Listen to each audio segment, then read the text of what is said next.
So you're ready to buy your first house, but you're not quite sure where to start. That's what we're going to talk about in this video. Hey guys, I'm Jonathan Helms, Realtor with Keller Williams Pinnacle Group. And today we're going to talk about the buying process. So as a buyer's agent, the question I probably get the most is just, where do I start? It can be overwhelming, you're not quite sure what the first step should be in the buying process, you've been looking online.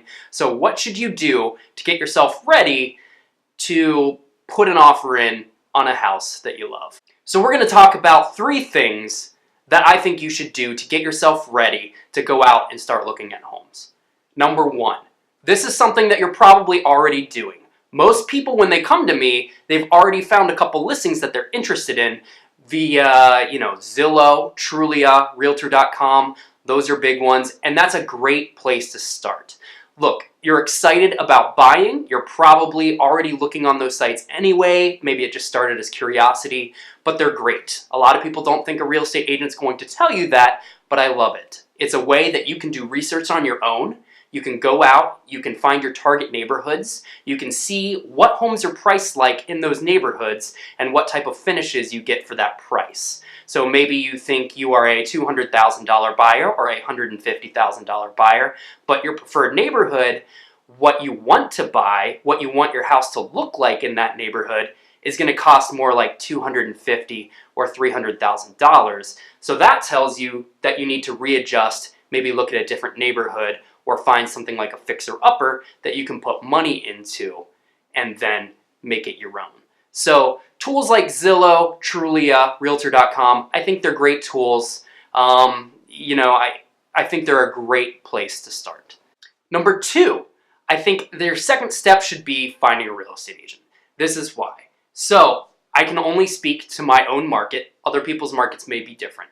But here, I'm based out of Cincinnati, Ohio, and here, when you're a buyer, you don't pay your real estate agent directly. That's right. So you get to use a real estate agent to be on your side, to find you homes that you're going to love, to help you through the negotiation process, to guide you every step of the way, and you don't pay for them out of your pocket. So when you are a buyer and you use a real estate agent, at least in my market, it is actually the seller that is paying those commissions, not the buyer themselves. So you don't pay anything out of your own pocket and you get a great resource of a real estate agent. There are a couple different ways to do this. If you want to start looking on your own, you find a couple houses that you like, you want to go hit some open houses just to see some homes, walk through them, kind of get a feel for neighborhoods. That's a great way to meet real estate agents. So you want to ask them questions, you want to make sure that they're knowledgeable, you want to make sure that you click with them. You want somebody with a personality that you personally really like because you're going to spend a lot of time with this person.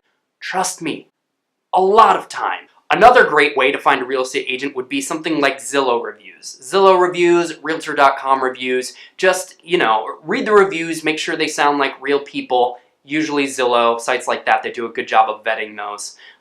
But read reviews. The more reviews, the better. If you see a guy who's got 47 reviews and he's got 4.5 stars, that's pretty solid. That's going to be a much better frame of reference and a much better agent to contact than somebody who's maybe got, 3 reviews, but they have 5 stars. So just make sure you're getting a knowledgeable agent who's been through the process. That way they're going to help get you the best deal possible, and they're going to know how to guide you through the process. Step 3, get pre-approved. The reason this is step 3 and not step 2, if you remember, get a real estate agent. So the reason I have this as step 3 is if you get a good real estate agent, they're going to know the best lenders for you to get pre-qualified through. So not all lenders are created equal. I've worked with quite a few lenders myself. I've gone through quite a lot of different people that I've recommended. Everybody I've used been good. But who I use now is great. So it took me a little while. I had to get established. I had to use a couple different people to find somebody that I feel meshes with my tone of business, with my customer service skill set, with my customer first mentality. And that's important. So you can walk into your local bank and get pre-approved, no problem.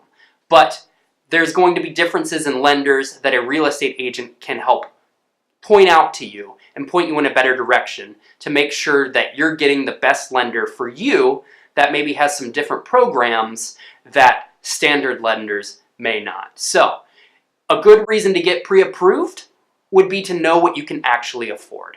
All of us like to think, myself included, we are all guilty of this.